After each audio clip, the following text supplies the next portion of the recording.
Bonjour chers collègues, voici un petit tutoriel pour l'aide à la prise en main de Sacoche, logiciel de suivi d'acquisition des compétences. Alors une fois que vous êtes arrivé sur cette interface, il suffit de remplir votre nom d'utilisateur qui est le même que celui de Pronote. Donc c'est votre nom de famille et la première lettre de votre prénom. Ensuite, votre mot de passe, qui est aussi le même que sur Pronote ou sur votre réseau. Ensuite, vous cliquez sur Accéder à son espace et vous arrivez sur cette interface. Donc, c'est votre tableau de bord où apparaîtront des notifications lorsque tous les référentiels seront mis en place. Apparaîtra aussi sur ce tableau de bord des notifications lorsque un élève, par exemple, demande une évaluation supplémentaire, lorsque un collègue a partagé une évaluation ou un référentiel avec vous, tout cela apparaîtra ici. La première chose à faire lorsque vous vous connectez, c'est d'aller dans l'onglet Menu.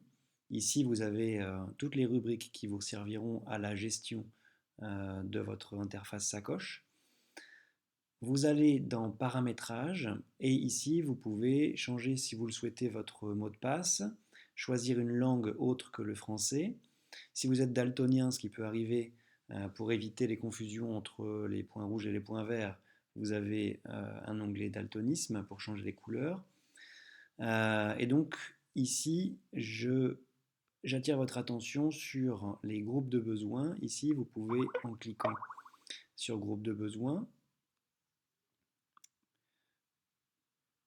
créer des groupes de compétences en allant sur la petite croix verte ici. Donc là, vous pouvez ajouter un groupe de besoins suivant le niveau, par exemple en 6e. Vous sélectionnez ensuite vos élèves. Alors, Sacoche n'est pas extrêmement intuitif, mais à chaque fois, vous avez des icônes ici qui sont sur la droite des encadrés. Si vous cliquez dessus, vous pouvez choisir des élèves qui font partie de ce groupe de compétences et les partager avec des collègues, par exemple dans le cadre d'un EPI ou de l'AP. Donc je ne le fais pas ici.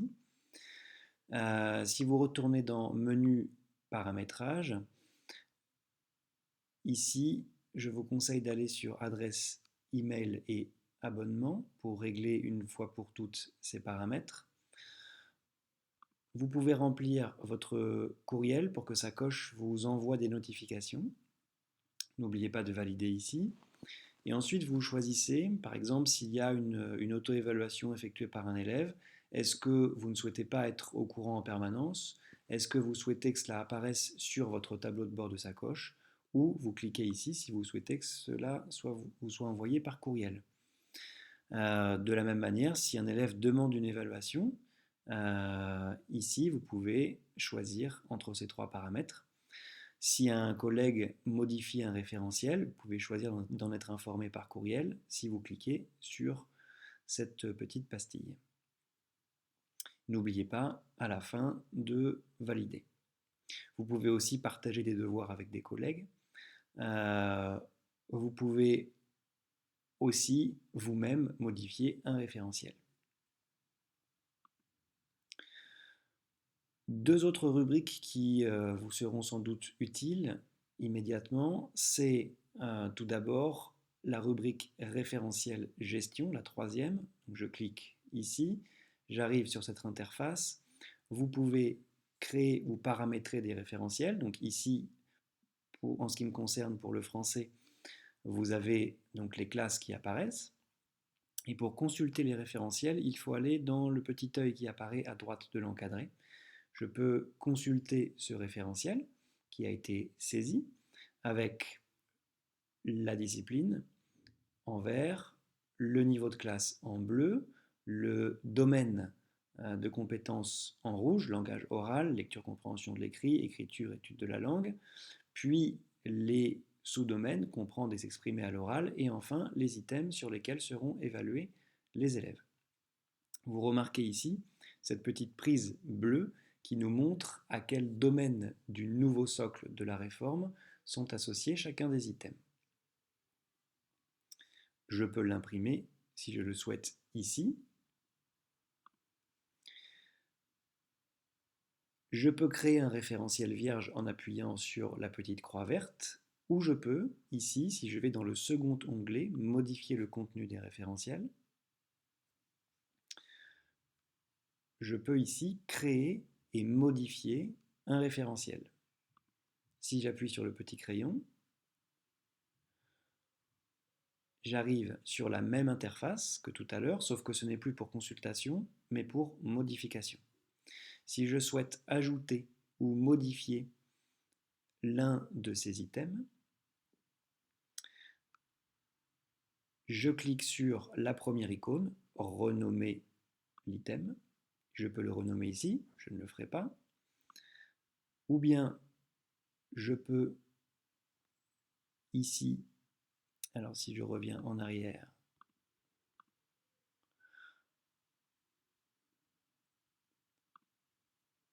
alors je peux ici ajouter un item. Donc je vais procéder. Ma connexion est un peu lente.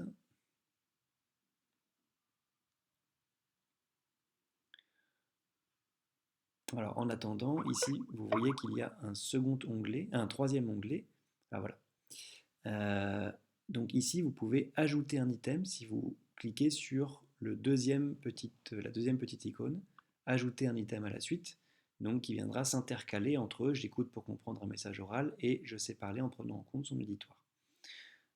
Donc ici, il vous suffit de remplir le libellé de l'item, d'indiquer ici si il est lié ou non au socle, s'il fait partie du socle officiel, et de le coefficienter pour l'évaluation. N'oubliez pas ici de valider l'ajout toujours. Je peux, si je le souhaite, associer des ressources, liens Internet ou autres, aux différents items, toujours donc en cliquant ici sur associer des ressources aux items. Le petit crayon jaune qui me permet sur sa coche de modifier. Et ici, je peux ajouter un lien hypertexte, une page de ressources ou autre qui sera partagé sur le serveur communautaire puisque sa coche a cet intérêt qu'il permet d'importer ou d'exporter des référentiels, des ressources par tous les établissements et tous les collègues qui sont acteurs sur sa coche. Allons explorer de manière concrète la manière de créer une évaluation pour les élèves.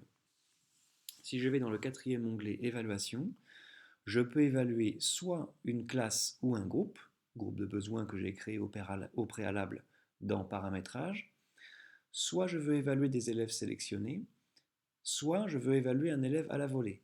Cela signifie, par exemple, si on évalue l'oral, qu'on peut évaluer un seul élève à la fois sur une compétence. Donc tous les élèves, c'est ça l'intérêt de sa coche aussi, n'auront pas forcément le même nombre d'évaluations sur une même compétence. Alors si je souhaite, ce qui est le cas le plus fréquent, évaluer une classe dans sa totalité, donc je suis dans l'onglet évaluer une classe ou un groupe, je vais par exemple sélectionner la première classe de 6e sur le trimestre 1,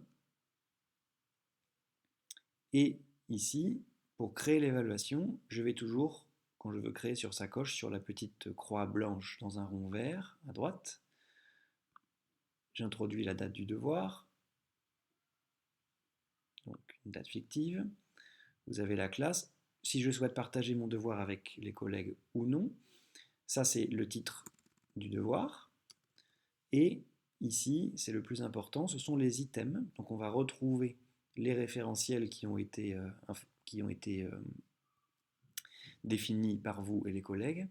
Donc les items, en allant ici, voir où choisir les items, on retrouve l'arborescence, le français, la 6e, le langage oral, comprendre et s'exprimer à l'oral, et là, je peux mettre une croix, et je peux choisir les items sur lesquels les élèves vont être évalués. Je valide la sélection. Je peux me mettre en mode discret si je ne souhaite pas que les élèves aient connaissance de l'évaluation avant qu'ils arrivent en cours, si vous faites ça le lundi par exemple pour un retour d'évaluation le jeudi. Et enfin, je valide. Alors, je mets le titre, je valide. Je retrouve ici mon évaluation. Si je veux la modifier, toujours le petit stylo. Et ici, pour saisir les résultats d'évaluation, c'est point vert, point rouge avec le stylo au milieu. Je clique et j'arrive sur la liste de mes élèves. Et avec cette liste d'élèves, je peux renseigner leur réussite ou non à l'évaluation. Je vous conseille de cliquer ici sur piloter à la souris, ce qui est plus facile. Et ici, vous avez les possibilités qui apparaissent: non noté, non évalué, non fait, non rendu, absent, dispensé. Donc si elle n'a pas réussi, par exemple, je mets ici un point rouge, je mets ici 2 points verts, un point rouge, et j'ai le libellé de la compétence qui apparaît. Si je le souhaite, je peux faire un commentaire écrit, ce qui évite de remplir tout cela sur la copie par exemple, ou un commentaire audio, si vous avez un micro intégré à votre ordinateur. Je n'oublie pas de faire saisie, déportée et archivage, enregistrer les saisies ici. Moi je reviens pour ne pas créer l'évaluation puisqu'elle est fictive, donc je ne veux pas enregistrer. Et si je souhaite regarder, consulter mon évaluation, je clique sur l'œil et je retrouve tous les résultats de mon évaluation que je n'ai ici pas enregistrés. Voilà la manière de fabriquer vos évaluations. Toutes ces évaluations vont se retrouver dans l'onglet Relevé synthèse, puis Bilan officiel, les bulletins. Dans Relevé synthèse, donc ici cela va être vide puisque personne n'a encore commencé à créer des évaluations sur sa coche pour votre établissement. Dans Relevé synthèse, on a ici relevé d'item ou synthèse d'item. Si je vais dans synthèse d'item, je ne sais pas pourquoi ici on me demande de me déconnecter, voilà, synthèse d'item, donc ici vous avez synthèse d'une matière ou synthèse de plusieurs matières, synthèse d'une matière, votre matière par exemple le français, la classe pour laquelle vous souhaitez une synthèse, la période, et ensuite vous aurez ici pour tous les élèves ou pour un élève précis, si vous décochez les autres élèves, avec générer, vous aurez un PDF imprimable de tout son suivi de compétences pour le français ou pour les autres matières. Enfin, vous aurez le temps venu les bulletins scolaires qui seront édités à partir de cette interface,